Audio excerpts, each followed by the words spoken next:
Hello friends, कैसे हो आप सब। गुड मॉर्निंग सभी को। सभी लोग जुड़ जाइए।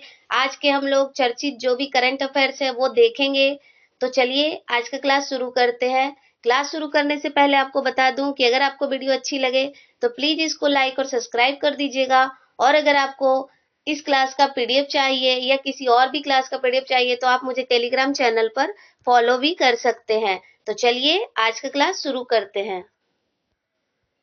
आज का थॉट है कि धैर्य सर्वस्व साधनम, patience is the solution to everything.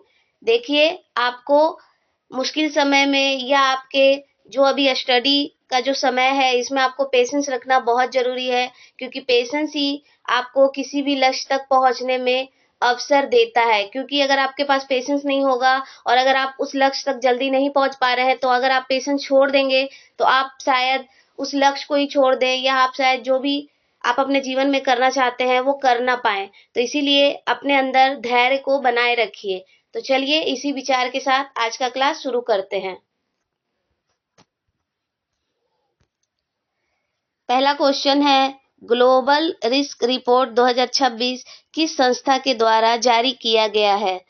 तो ये वर्ल्ड इकोनॉमिक फोरम के द्वारा जारी किया गया है और इसमें भारत के लिए सबसे बड़ा जो खतरा बताया गया है वो है cyber security.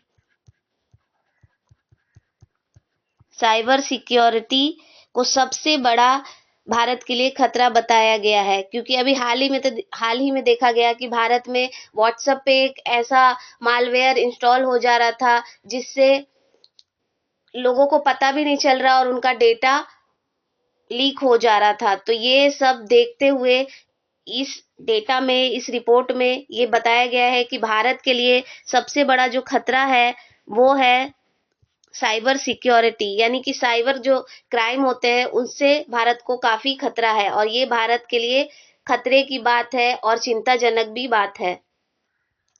World economic forum जो है इसकी बैठक हर वर्ष दावोस स्विट्जरलैंड में ही होता है।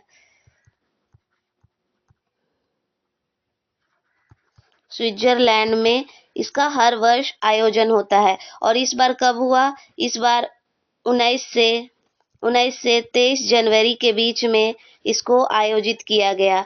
और ये बना कब था, बना था ये 1971 में ये बना है और इसका मुख्यालय जेनेवा में है। जेनेवा इसका मुख्यालय, जेनेवा भी स्विट्जरलैंड में ही स्थित है और ये इसका 21वां एडिशन था जो अभी आयोजित किया गया। और इसके द्वारा कुछ रिपोर्ट और भी जारी किए जाते हैं, जैसे कि ट्रैवल एंड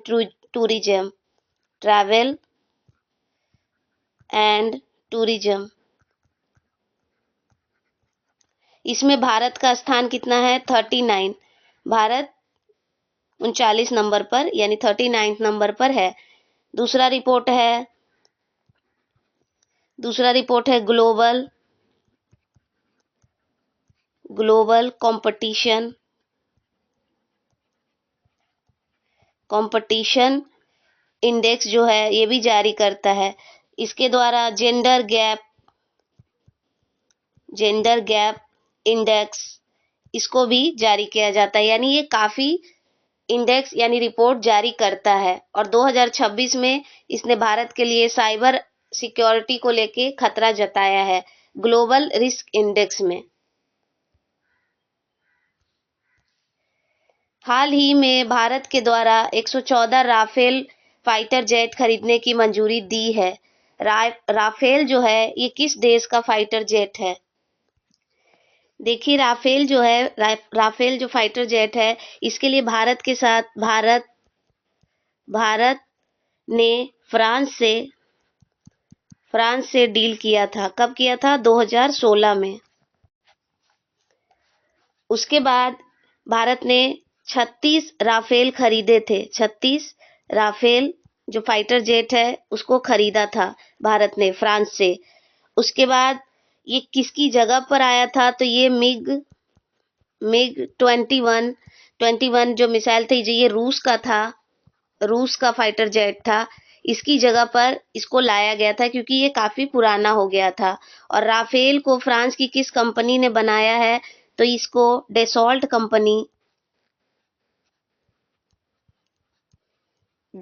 कंपनी ने बनाया है। डेसॉल्ट कंपनी ने इसको बनाया है और इसको इस बार 114 राफेल और खरीदने के लिए डील किया गया है, यानी मंजूरी दिया गया है भारत सरकार के द्वारा। और इसको भारत में ही बनाया जाएगा। इस शर्त के साथ मंजूरी दी गई है कि इसको भारत के साथ ही, भारत में ही इसको निर्माण किया जाए। और इसके साथ टाटा टाटा कंपनी जो है, टाटा कंपनी ये इसके साथ मिलकर इसको बनाएंगे। डेसॉल्ट कंपनी के साथ मिलके टाटा कंपनी मिलके इसको बनाएगी। तो 114 अभी और खरीदने की बातें चल रही है और मंजूरी भी दे दी गई है।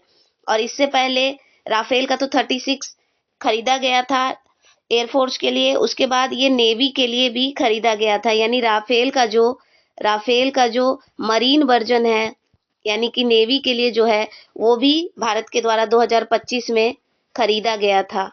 2025 में खरीदा गया था और अब 114 फाइटर जेट जो भारत में ही निर्माण किया जाएगा, वो अब खरीदने की मंजूरी दे दी गई है।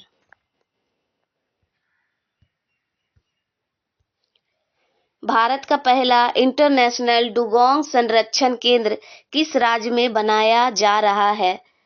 तो देखिए, डुगोंग एक समुद्री गाय होता है जिसको हम लोग जानते हैं। तो ये तंजावुर तमिलनाडु में बनाया जा रहा है, जो इंटरनेशनल लेवल पर है और इसकी संरक्षण का कार्य करने के लिए, क्योंकि ये खतरे में है।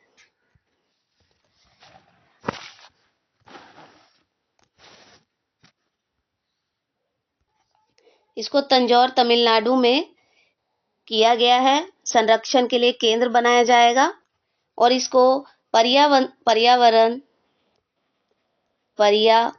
मंत्रालय पर्यावरण मंत्रालय जो है मंजूरी भी दे दिया है इसका।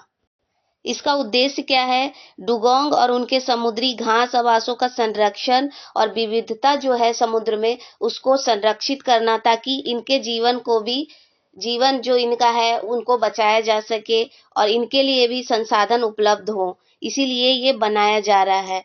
और ये तमिलनाडु के इस प्रोजेक्ट के तहत, SHORE पहल के तहत इसको चलाया जा रहा है और इसको आईयूसीएन के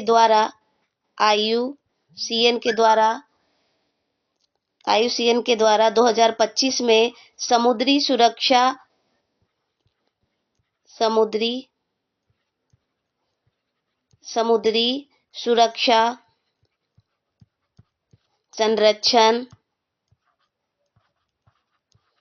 संरक्षण मॉडल के तौर पे मान्यता भी दिया गया है आईयूसीएन के द्वारा।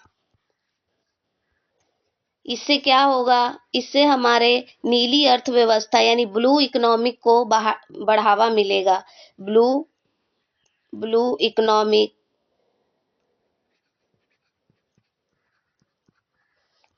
इकोनॉमी को बढ़ावा मिलेगा। इसीलिए ये कार्य किया जा रहा है और ये भारत का पहला है। 2022 में ये संरक्षण केंद्र बनाया जा रहा था, लेकिन अभी 2025 में इसको इंटरनेशनल लेवल पर बनाया जा रहा है और इसको आईयूसीएन ने भी मान्यता दे दिया। तो इससे इसको इंटरनेशनल रूप से पहचान मिला है। तो इसीलिए इसको निर्माण किया जा रहा है तमिलनाडु के तंजौर में। कोया जनजाति के द्वारा समक्का सरलम्मा जात्रा यानी मैद्रम जात्रा त्योहार किस राज्य में मनाया जाता है? ये इसका दूसरा नाम है। समक्का सरलम्मा जात्रा का मैद्रम जात्रा दूसरा नाम है। तो ये किस राज्य में मनाया जाता है? तो ये तेलंगाना राज्य में मनाया जाता है। ये तेलंगाना में मनाया जाता है और ये 2 वर्षों में एक बार मनाया जाता है, यानी ये द्विवार्षिक है। द्विवार्षिक त्योहार है, यानी 2 वर्षों में एक बार आयोजन होता है। और इस बार कब आयोजन होगा? ये 28 28 जनवरी 2026 को इसको आयोजित किया जाएगा। मैदरम मैदरम मैदरम गांव में, तेलंगाना में एक मैदरम गांव है, वहीं पर इसका आयोजन किया जाएगा। मुलुगु जिला वहां पर। और ये कुंभ मेला के बाद दूसरा सबसे बड़ा मानव जमावड़ा है।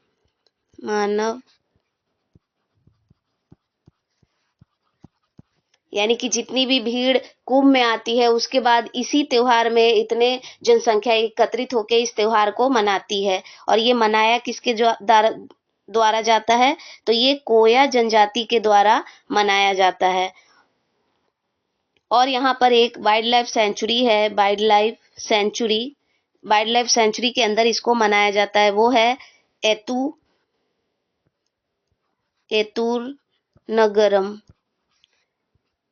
नगरम। ये एक वाइल्ड लाइफ सेंचुरी है, यहीं पर इसका आयोजन किया जाता है। और ये कब मनाया जाता है? जब माघ पूर्णिमा यानी कि माघ महीने में इसको आयोजित किया जाता है। माघ पूर्णिमा में इसको आयोजित किया जाता है। और इसमें जितना भी व्यक्ति का वजन होता है, उस हिसाब से वजन के अनुसार गुड़ जो होता है उसको चढ़ाया जाता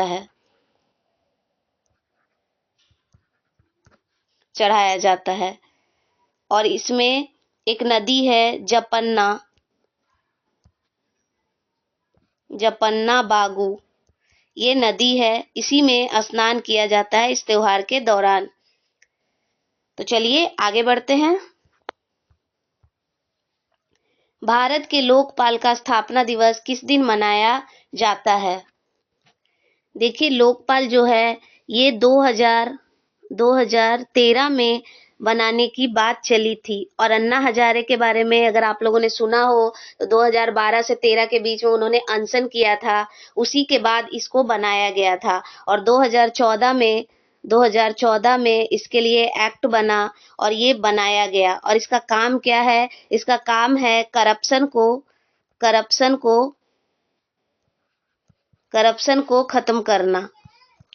को खत्म करना इसका कार्य है। इसका मुख्यालय कहाँ है? दिल्ली।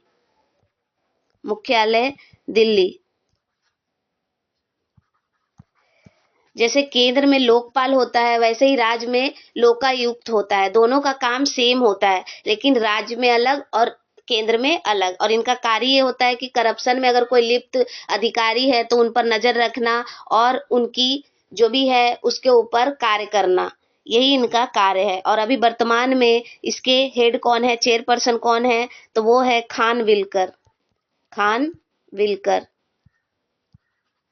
खानविलकर अभी वर्तमान में इसके चेयरपर्सन है इसके। और इनकी नियुक्ति कौन करता है? नियुक्ति इनकी राष्ट्रपति करते हैं। राष्ट्रपति के द्वारा इनकी नियुक्ति की जाती है। और इनको नियुक्त करने के लिए एक कमेटी बनाया जाता है, जिसमें पीएम होते हैं, लोकसभा के जो विपक्ष नेता होते हैं वो होते हैं, और स्पीकर जो लोकसभा में स्पीकर होते हैं वो होते हैं। ये सब सदस्य और सीजीआई ये सब मिलके एक कमेटी बनती है, वही लोग डिसाइड करते हैं कि कौन लोकपाल होंगे। तो इनका नियुक्ति राष्ट्रपति के द्वारा किया जाता है, लेकिन एक कमेटी के द्वारा जब सजेशन दिया जाता है तब। और ये लोकपाल का स्थापना दिवस किस दिन मना? जैसे कि 2014 में बना, तो ये 16 जनवरी को बना था, 16 जनवरी को। तो उसी दिन को लोकपाल दिवस के रूप में मनाया जाता है। और ये संवैधानिक बॉडी नहीं है, मतलब संविधान में इसका कोई चर्चा नहीं है। ये बाद में संशोधन करके इसको बनाया गया है, यानी ये स्टैच्यूटरी बॉडी है। बाद में इसको संशोधन करके बनाया गया है, तो ये स्टैच्यूटरी बॉडी है। और इसमें 50% से भी ज्यादा सीट जो है ये महिलाओं और एससी एसटी महिला की जो सीट होती है उनको आरक्षित करता है।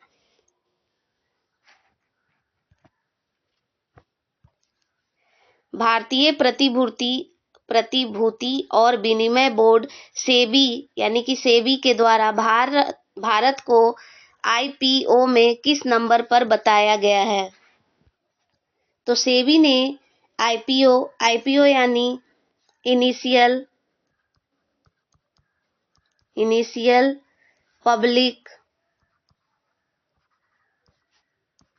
पब्लिक ऑफर में भारत को पहले नंबर पर बताया है सेबी ने। और सेबी का मुख्यालय कहाँ है? सेबी का मुख्यालय है मुंबई महाराष्ट्र में इसका मुख्यालय है। और ये कब बना था? ये 1993 के एक्ट में बना था। माफ करिएगा, 1998 में ये बना था और इसका एक्ट है 1993। और सेबी ने भारत को अभी पहले नंबर पर बताया है, कहा है कि वो आईपीओ में पहले नंबर पर है, उनके जो डेटा जारी किया गया है उसके द्वारा। भारतीय मौसम विज्ञान विभाग आईएमडी का 151वां स्थापना दिवस किस दिन मनाया गया? तो देखिए, ये जो मौसम विज्ञान विभाग है, ये मौसम की जो जानकारी होती है, यानी कि कब वर्षा होने वाली है, कब आंधी तूफान आने वाली, जो जानकारी देती है वो यही संस्था देती है। तो इसका अभी 151 यानी कि 151 स्थापना दिवस मनाया गया है और वो कब मनाया गया? 15 जनवरी को मनाया गया। किसके अंदर काम करता है? तो पर्यावरण मंत्रालय एंड अर्थ एंड साइंसेस मंत्रालय के द्वारा इसको मनाया गया। और इसके जो हेड है वो कौन है? अर्थ एंड साइंसेस के ये है जितेंद्र सिंह इसके मंत्री हैं ये। और पर्यावरण के भूपेंद्र यादव। और ये कब बना था?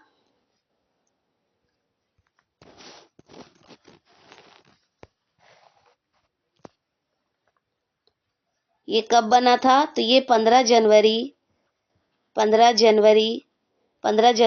1875 को ये बना। इसका मुख्यालय दिल्ली में है। तो ये अभी 15 जनवरी को मनाया गया।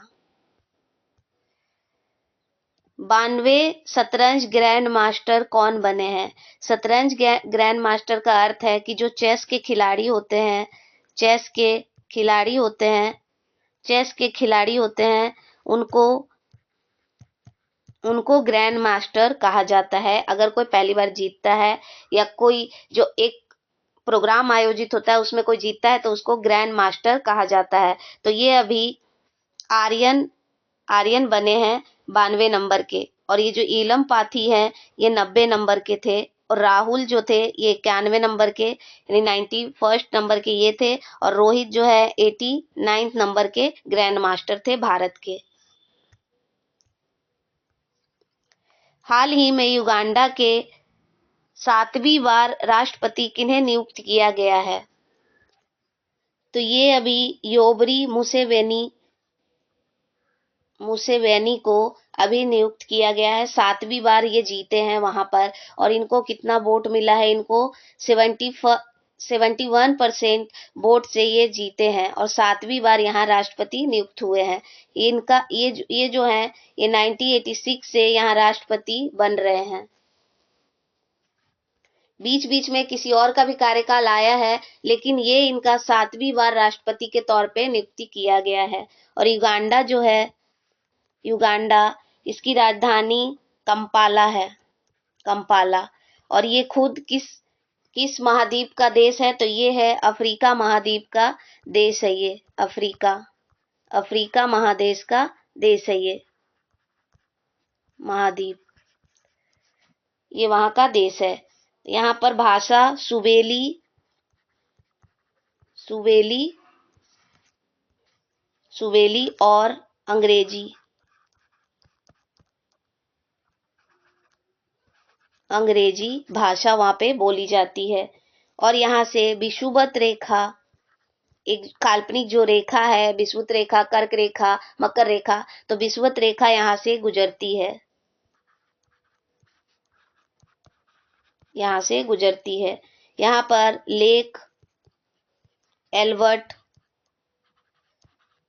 एल्बर्ट स्थित है। यहाँ इसको स्वतंत्रता कब मिली थी? तो 1962 में ये स्वतंत्र हुआ था। यहाँ का हाईएस्ट पीक है, हाईएस्ट पीक, हाईएस्ट पीक वो है मार्गेरिटा, मार्गेरिटा। अफ्रीका का हाईएस्ट पीक नहीं है, अफ्रीका का हाईएस्ट पीक है किलिमंजारो, जो तंजानिया में स्थित है। और तंजानिया खुद भी अफ्रीका महादेश का ही देश है।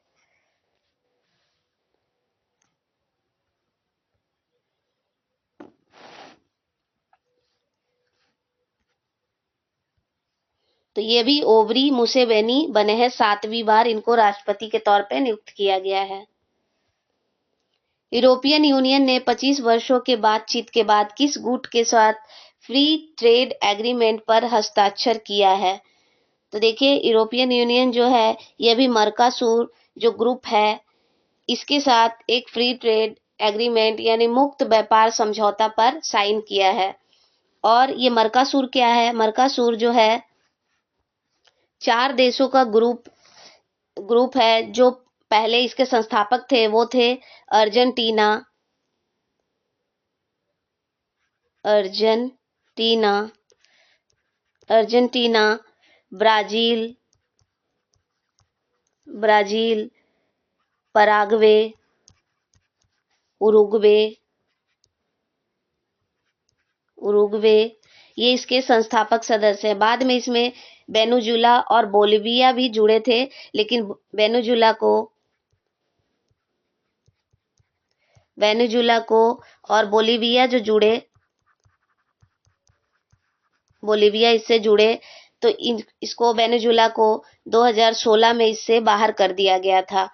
और ये अभी इसका आयोजन, बैठक का आयोजन हो रहा था पैरागुआ में, पराग्वे में, तो वहीं पर ये डिसीजन लिया गया और यूरोपियन यूनियन के साथ ये मुक्त व्यापार समझौता को हस्ताक्षरित किया गया। इसको साइन करने का एक ही है कि जो 90% 90% 90% जो टैरिफ है, टैरिफ लगा हुआ है, उसको कम किया जाए या खत्म किया जाए, खत्म किया जाए, उसके लिए ये किया गया है। और ये सब जो है, ये सब Latin America, Latin America, Latin America, America और साउथ अमेरिका के देश हैं। साउथ अमेरिका, अमेरिका के ये सब देश हैं जो इसके ग्रुप हैं।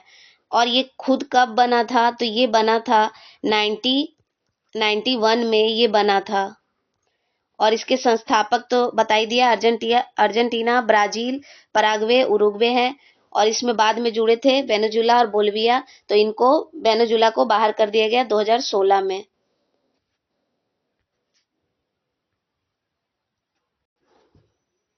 टू एंड व्यापक डॉल्फिन सर्वेक्षण प्रोजेक्ट डॉल्फिन पहल के तहत किस राज्य से शुरू हो रहा है? तो ये बिजनौर उत्तर प्रदेश से शुरू किया गया है। और कहाँ तक जाएगा? ये गंगा सागर पश्चिम बंगाल तक किया जाएगा।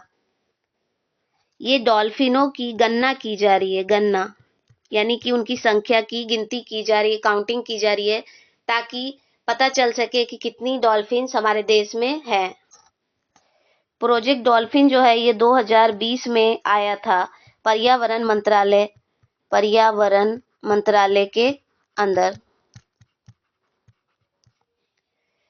और हमारे देश में गैंगटिक डॉल्फिन, इंडस डॉल्फिन और इरावदी डॉल्फिन पाई जाती हैं। तो गैंगटिक जो है ये गंगा और ब्रह्मपुत्रा नदियों में पाई जाती हैं। और इंडस जो है ये तो सिंधु नदी में पाई जाती है। स्पेशली पंजाब के एरिया में ये नदी है, तो वहीं पर ये पाई जाती हैं। और इरावदी जो है ये उड़ीसा, बंगाल की खाड़ी, म्यांमार, ये सब एरिया में जो डॉल्फिन पाई जाती हैं वो ये सब में इसमें आती है, इरावदी डॉल्फिन में। सबसे ज्यादा डॉल्फिन जो है वो उत्तर प्रदेश में ही है। मैक्सिमम जो है सबसे ज्यादा डॉल्फिन उत्तर प्रदेश में ही है। और अभी इसका दूसरा फेज शुरू किया गया है। फर्स्ट फेज इसका 2020 में गणना किया गया था और 2026 में इसकी संख्या कितनी है? 2026 में इसकी संख्या 6,327 है इसकी संख्या। और अभी और गणना हो रही है। और आईयूसीएन में ये एंडेंजर में आते हैं।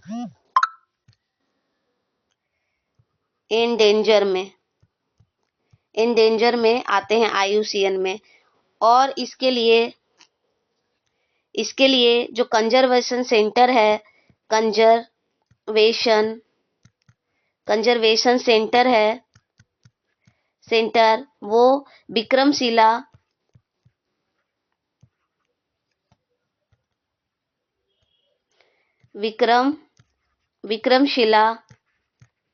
बिहार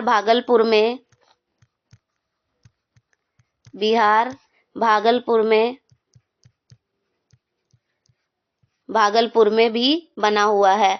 और इसका पंजाब में कंजर्वेशन सेंटर और एक विक्रमशिला भागलपुर में बिहार में कंजर्वेशन सेंटर यानी कि संरक्षण केंद्र स्थित है।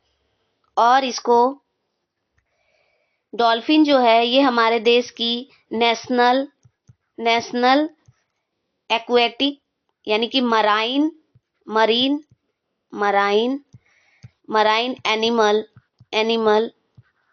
एनिमल भी है। 2009 से ये घोषित है। 5 अक्टूबर से इसकी घोषणा की गई थी कि ये हमारे देश की नेशनल एक्वेटिक एनिमल भी होगी। और ये अभी यूपी के बिजनौर से ये गंगा सागर वेस्ट बंगाल तक अभी इसकी गणना की जा रही है।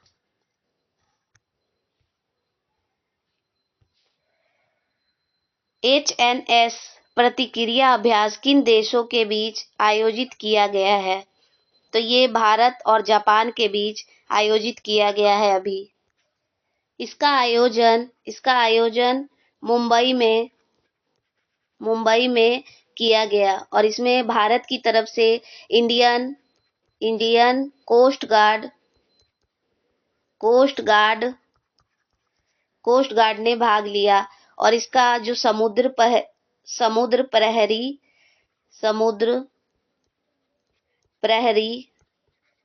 प्रहरी जो शिप थी इसमें इसने भाग लिया है। और इसका आयोजन कब हुआ? 17 जनवरी 2026 से इसका आयोजन हो रहा है। और इसको कोंकण यानी कि गोवा और जो कर्नाटक का जो कोस्टल एरिया है उसको हम लोग कोंकण कोस्ट कहते हैं। उसी की सुरक्षा के लिए ये किया जा रहा है। और इसका उद्देश्य क्या है? इसका उद्देश्य है खतरनाक और हानिकारक पदार्थों से जो समुद्र को नुकसान पहुंचा रहा है या उससे जो उसका खतरा हो रहा है उससे सुरक्षा करना और आपसी सहयोग यानी कि जब भी ऐसा कुछ होगा तो भारत और जापान आपस में सहयोग करके इस कार्य को पूरा करेंगे। तो इसका उद्देश्य यही है। कि समुद्र की जो खतरनाक चीजों से, यानी कभी कभी ऐसा होता है कि शिप जा रहा है और कोई ऑयल स्पिल हो गया, यानी ऑयल जो तेल जो है वो लीक हो गया, या इतना जो प्रदूषण हो रहा है समुद्र में, उसको रोकना इसका कार्य है। तो चलिए, करंट अफेयर्स तो उतना ही था। तो आज का हमारा जो राज्य है वो है उड़ीसा। तो आज हम लोग उड़ीसा के बारे में पूरे डिटेल्स से देख लेते हैं। तो इसकी स्थापना, उड़ीसा की स्थापना 1 अप्रैल 1936 को हुआ था। और जो बिहार है, वो बिहार और बंगाल, झारखंड जो है वो अलग हुए थे और उड़ीसा इससे अलग हो गया था 1936 में। तो उस टाइम पे बिहार और झारखंड एक साथ थे और ये उड़ीसा इससे अलग हो गया था। पश्चिम बंगाल के साथ ही बिहार, उड़ीसा, झारखंड ये सब पहले था, लेकिन बंगाल पहले अलग हो गया। उसके बाद बंगाल से बिहार, उड़ीसा और झारखंड जब लगे हुए थे, तब 1912 में ही अलग हो गया था बिहार। ये तीनों राज्यों के साथ ही, यानी कि उस टाइम राज नहीं था, एक साथ ही था, तो उस टाइम अलग हुआ था। और 1936 में उड़ीसा अलग हो गया और 2000 में झारखंड अलग हो गया बिहार से। इसकी राजधानी क्या है? इसकी राजधानी भुवनेश्वर है। जिला का कितने हैं? तो यहाँ 30 जिले हैं। इसका पुराना नाम कलिंगा, उत्कल, और अभी भी हम लोग उसके जो कोस्ट लाइन है उसको हम लोग उत्कल कोस्ट बोलते हैं। कोस्ट लाइन क्या होता है? जो समुद्री सीमा से लगा हुआ जो क्षेत्र होता है उसको हम लोग कोस्ट बोलते हैं। तो उसी को हम लोग उत्कल का, अभी भी वर्तमान में उत्कल कोस्ट कहा जाता है, उड़ीसा के जो तट है। यहाँ पे नदियां हैं, महानदी, स्वर्ण रेखा। सबसे ऊंचा, सबसे ऊंची चोटी यहाँ पे कौन सी है? वो है डिमली। डिमली यहाँ की सबसे ऊंची चोटी है। यहाँ पर चिल्का झील है और ये भारत की सबसे बड़ी खारे पानी की झील है। यहाँ के कोस्ट को उत्कल कोस्ट कहा जाता है। यहाँ पे प्रमुख मंदिर है लिंगराज मंदिर, लिंगराज मंदिर भुवनेश्वर, भुवनेश्वर में ये स्थित है लिंगराज मंदिर। कोणार्क सूर्य मंदिर भी यहीं पर, और एग्जाम्स में काफी बार ये पूछा जाता है कि कोणार्क जो सूर्य मंदिर है ये कहाँ स्थित है? तो ये ओडिशा में है। यहाँ के लोक नृत्य हैं घूमरा, दलखाई, छऊ। छऊ जो है वेस्ट बंगाल, झारखंड, बिहार के भी कुछ क्षेत्रों में आयोजित होते हैं, क्योंकि सारे जो राज्य हैं ये सब पहले आपस में जुड़े हुए थे और आपस में इनका बॉर्डर भी शेयर होता है, तो कल्चर यानी संस्कृति का एक दूसरे से जुड़ा होना लाजमी है। और यहाँ पे दंडा नाटा, कर्मा, चैती घोड़ा, पाइका। पाइका जो है ये, इसको वेरी इंपॉर्टेंट मानिए, क्योंकि हर एग्जाम्स में ये देखा ही जाता है कि पाइका कहाँ का लोक नृत्य है, तो ये उड़ीसा का है। और संबलपुरी। मुख्यमंत्री जो वर्तमान में है वो है मोहन चरण मांझी, और राज्यपाल हरि बाबू कंभापति यहाँ के अभी वर्तमान में राज्यपाल हैं। यहाँ पे जीआई टैग जो है, प्रमुख जीआई टैग, वो है कंधमाल हल्दी, उड़िया रसगुल्ला। देखिए ये पश्चिम बंगाल का रसोगुल्ला नहीं है, रसगुल्ला है, और यहाँ का जो रसगुल्ला है उसको जीआई टैग दिया गया है। और रसोगुल्ला जो पश्चिम बंगाल का है उसको भी जीआई टैग दिया गया है। और बॉम्बे साड़ी, सिमलिया काई चटनी। एग्जाम्स में काफी बार पूछा गया है कि काई चटनी कहाँ की है, तो ये उड़ीसा की है। केंद्रपाड़ा रसवाली, इक्कट साड़ी, ये सबको जीआई टैग दिया गया है। यहाँ विधानसभा सीट कितने हैं? 147 विधानसभा सीट, राज्यसभा सीट 10 है, लोकसभा सीट 21 है। प्रमुख त्योहार है यहाँ पूरी रथ यात्रा, नुआखाई, राजा परवा, मग परवा, बड़ी ठकुरानी यात्रा, ये सब यहाँ के प्रमुख त्योहार है। नेशनल पार्क है सिमलीपाल, भीतरकनिका नेशनल पार्क। प्रमुख वाइल्ड लाइफ सेंचुरी है सतकोसिया वाइल्ड लाइफ सेंचुरी, देवड़ीगढ़ वाइल्ड लाइफ सेंचुरी, चिल्का वन्य जीव अभ्यारण्य, गहीर माता समुद्री वन जीव अभ्यारण्य, कालपट वन जीव अभ्यारण्य, कोटगढ़ नंदन कानन, ऊषा कोठी, ये सब यहाँ पर वाइल्ड लाइफ सेंचुरी है। यहाँ पर रामसर स्थल जो है वो है चिल्का, भीतरकनिका, मैग्रोव, सतकोसिया घाटी, हीराकुंड।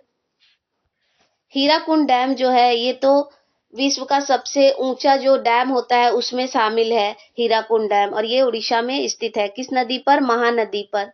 महानदी पर ये स्थित है। महानदी को उड़ीसा का लाइफलाइन नदी भी कहा जाता है, और इसके कारण बाढ़ भी काफी आती है, तो ये इसको शोक भी कहा जाता है उड़ीसा का। यहाँ पर जलाशय अनसुप्पा झील को ध्यान रखिए, क्योंकि एग्जाम्स में काफी बार ये अनसुप्पा झील पूछा गया है कि कहाँ स्थित है, तो ये उड़ीसा में है। ताम्रपाड़ा झील, इसको भी रामसर स्थल का दर्जा दिया गया है। यहाँ के शास्त्रीय नृत्य देख लेते हैं। ओडिशी शास्त्रीय नृत्य है। आधिकारिक भाषा यहाँ का ओडिया है। क्षेत्रफल इसका 1,55,707 वर्ग किलोमीटर इसका क्षेत्रफल है, और ये भारत का 8वां सबसे बड़ा राज्य भी है क्षेत्रफल के अनुसार। चित्रकला यहाँ पर पट्टचित्र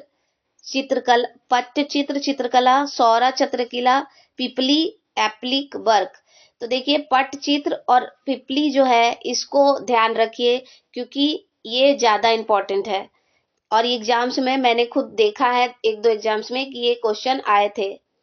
और यहाँ की प्रमुख जनजातियां हैं संथाल, गोंड, हो, उराव, खोंड, सओरा, बोंडा, जुआंग, भुइया। तो जनजातियों से भी एग्जाम्स में क्वेश्चन आते हैं। तो यहाँ पर संथाल, गोंड, हो, उराव, खोंड, सओरा, बोंडा, जुआंग, भुइया, ये सब जनजातियां भी हैं। और ये सब जनजातियां ऐसा नहीं कि सिर्फ उड़ीसा में ही है, क्योंकि और भी जैसे झारखंड, बिहार, पश्चिम बंगाल से इसका बॉर्डर लगता है, तो यहाँ भी पाए जाते हैं ये। तो आज का क्लास इतना ही। Thank you for watching. अगर आपको क्लास अच्छी लगे तो प्लीज इसको लाइक और सब्सक्राइब कर दीजिएगा, और अगर आपको पीडीएफ चाहिए तो आप मुझे टेलीग्राम चैनल पर फॉलो भी कर सकते हैं। तो चलिए आज का क्लास यहीं तक। पढ़ाई करते रहिए, अपने लक्ष्य की तरफ बढ़ते रहिए। बाय सभी को।